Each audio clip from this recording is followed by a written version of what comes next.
Nakatakda ng isapinal ng House Committee on Appropriations bukas ang kanilang committee report ukol sa proposed 2024 national budget. Kumpiyansa rin ng ilang mambabatas na maipapasa ito bago ang session break sa Oktubre. Yan ang ulat ni Mela Lesmora. Matapos ang ilang linggong masusing deliberasyon, inanunsyo ng House Committee on Appropriations na natapos na ang kanilang budget briefings para sa proposed 2024 General Appropriations Act.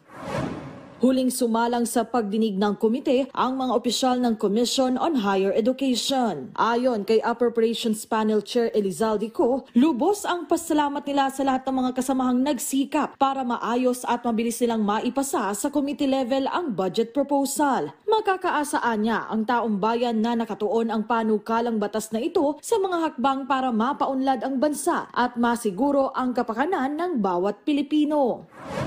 Pero matapos ang budget briefings, ano na ba ang susunod? Mag-execom kami on Thursday. So, ma-approve ang schedule and hopefully committee report. So, we started August 10 and sa awa ng Diyos, natapos naman tayo on time. And inaasahan natin na mag-upisa ang plenary debate September 19 and hopefully matapos tayo September 27. So yan ang ating schedule. Sa pagpapatuloy naman ng proseso, bilin sa kanila ni House Speaker Martin Romualdez.